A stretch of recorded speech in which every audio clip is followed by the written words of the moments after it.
I enjoy the holiday season. I enjoy watching Hallmark movies. I enjoy decorating my house. And I enjoy all the things that come with holidays, especially the decorating. So when I saw Netflix has a new show about decorating for Christmas, I was actually pretty pumped. Advertised as a kind of DIY makeover show, I went into this expecting to get knowledge that I could implement into my own decorations. And while there's a couple cool ideas, honestly, none of it's really worth it. A lot of wasted potential. The IMDb plot summary is always a good place to start with shows like this, right?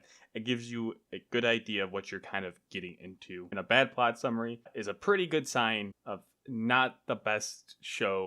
But here it is. Here's the plot summary. I'll read it to you. Mr. Christmas, a veteran in the interior design industry with a healthy obsession with the holiday season, takes you behind the scenes as he puts his design experience and vast Christmas collection to good use. Okay, sweet. So Mr. Christmas himself, the title of the show checks out, uses his healthy obsession with Christmas. If you're not willing to pick through your neighbor's trash to look for Christmas decorations, then you have to ask yourself, how big of a Christmas obsessive are you? And knowledge to decorate people's homes. And interestingly enough, also uses his Christmas collection. The idea is there. I love it. But what IMDb didn't tell you is that Mr. Christmas can't do this alone. No, he has a crew of elves to help him out. You have Rosie, the coordinator elf, also known as Head elf. Luis, the jack of all trades elf, who is either exhausted or are dead. Sleep is for the living. Barb is the crafty elf. And then there's Chris, who is there sometimes. And I know what you're thinking. Well, you didn't really have anything to say about Barb. Well, no. And actually, I didn't really have much to say about any of the elves because most of them are just kind of there. Unless you're Chris, then you're never there. But with all the players on the board, we can get straight into episode 1. Patrice and Calvin just bought their own home and now they want to host Christmas for the family. Now initially, I was like, I don't know, man. Hosting kind of sucks. But don't worry. They have a good reason. Have you ever seen the movie Four Christmases? It's the same idea. Juggling the holidays has been a bit difficult, but we both have divorced parents, so we're bouncing house to house. Now, let me paint you the picture, right?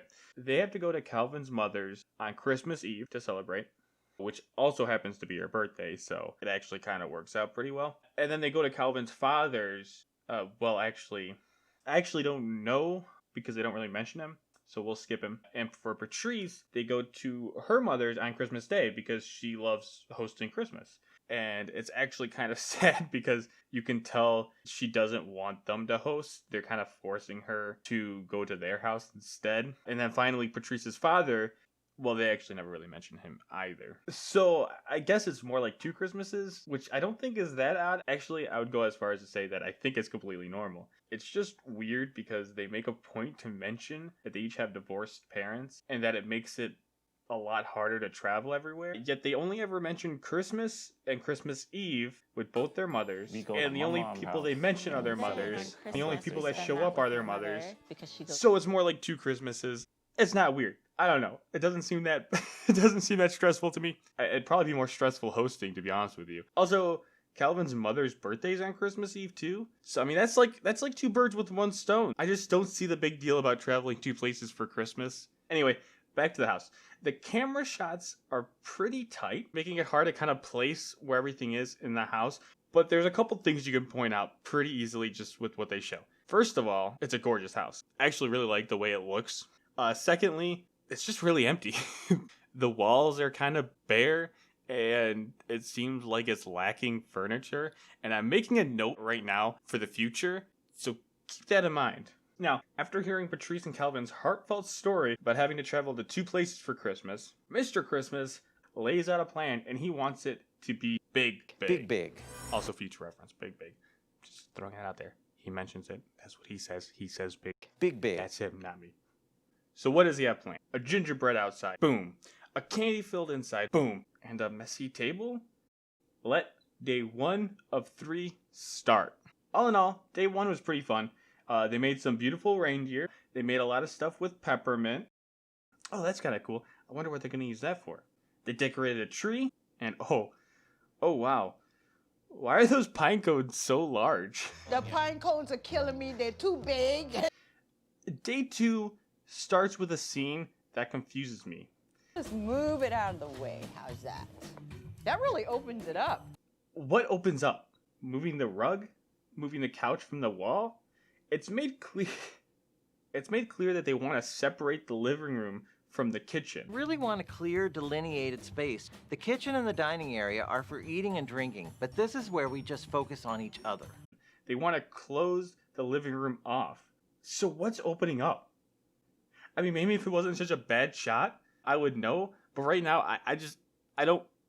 Nothing's opening up. They're literally actively closing it off. And then they add this tree. It looks pretty wild, so it's an interesting choice. But yeah, I mean, I personally want to use it. Day 3. Okay, so the final day, and this is when things get a little crazy. They just go wild on the outside. They're digging up cement.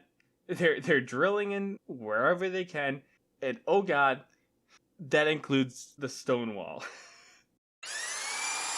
We won't make any holes, I promise. The family returns home. We get the before and after. Hey, honey, how do you think they got the wreath up there? They probably used sticky tape or something. Is it all tape sticky?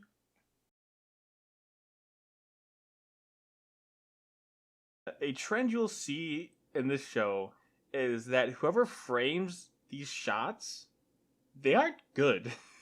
It's the same bad angle and tight shot over and over. Like, just, I don't, it's a bizarre choice, but they do it every episode. It's a trend. Also, what's up with the paint cans? I mean, I'm assuming that's what the painting reindeer were using, but why are they painting reindeers? What happened to the gingerbread house? Their whole thing was a gingerbread house. That's what he envisioned. Where's the gingerbread house? Next is the inside. Similar to the outside, except with worse shots because it's more enclosed. They mostly just add garland and furniture. And not like Christmas furniture, but just like normal chairs and this very messy looking table. Oh, but hey, at least they kept the idea for the candy-filled inside. But at the end of the day, I think we can all agree that this is a dope-looking picture of Santa. Oh my gosh. Episode 2. I think this episode's better. Yet it has a lot of the same problems. And yes, that includes the terrible camera angles and the terrible pictures that they take. Now, at the risk of being as repetitive as those pictures, I am going to not talk about them anymore, right? So rest assured, they're bad. You won't hear me talk about it, though. So this episode revolves around Jeff, who is a firefighter. His father is also a firefighter and decorated the fire station yearly for the holidays. He passed away a few months before Christmas, and his son, Jeff, wants to pick up the mantle and start decorating for the fire station now. Out of all the episodes, the reason they asked for help is probably the most compelling, and the firemen just seem like very likable people. The episode's also just a lot more straightforward. There's not as much do-it-yourself ideas implemented like the first one, even though the first one didn't really have good ones. That's why I didn't really talk about them, because there wasn't really anything to talk about, unless you want to glue peppermint to a foam cone. See, that's what they did. But one thing I will say before the episode kind of starts is it's a big deal because Jeff's father always decorated the fire station yearly for the holidays. And something I wish they would have done is shown at least a picture of what it looked like, to see how much effort he put into decorating it. I think it's a strange choice. Anyways, they start day 1 with a race to make wreaths, which seems fun, but also none of the other activities done in the show were timed, and they never really compared the wreaths with one another. So it just kind of made it seem like they wanted to rush these people out. Like, okay, this is our daily activity, but we only got a couple minutes to do it. But it's a challenge, so make your wreaths and leave. And then we get gifted with this great clip.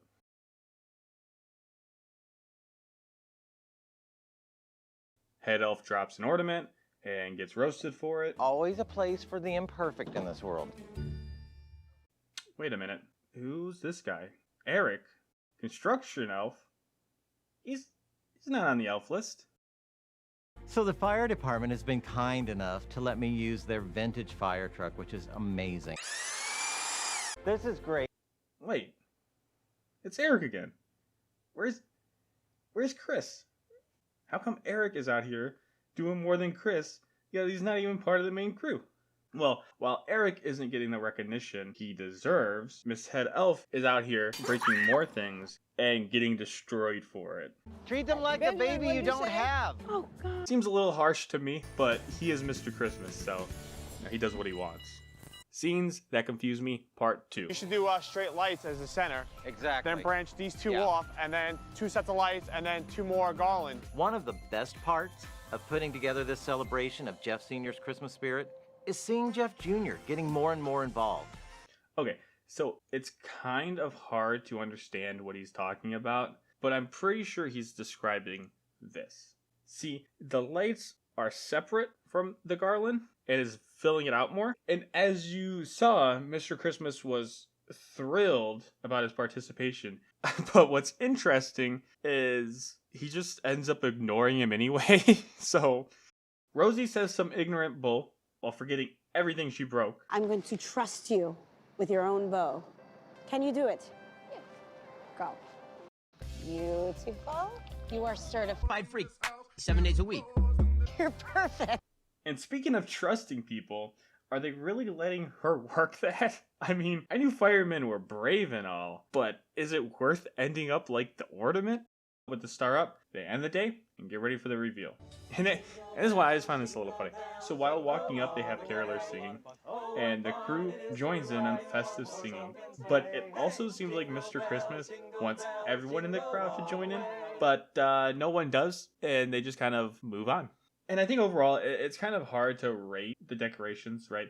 So I'm not going to be judging any of the decorations too much. What I will say is, you know, they're fine. They have a lot of garland and a lot of lights. They have a lot of garland and a lot of lights. They have a lot of garland and a lot of lights. Inside's definitely the highlight. The vintage fire truck just looks awesome as a sleigh. And the area around it probably could have been filled out a bit more, especially since they already roped it off. But, I mean, all in all, it's not bad. What's... the rec room... the rec room looks pretty good too. But what's up with these blankets? They match the tablecloth, but what? Is being messy fashionable now? Because if so, I could actually get down with that. But ultimately, I think this reaction sums it up best. It looks better in here. Welcome to another episode of the DIY guy.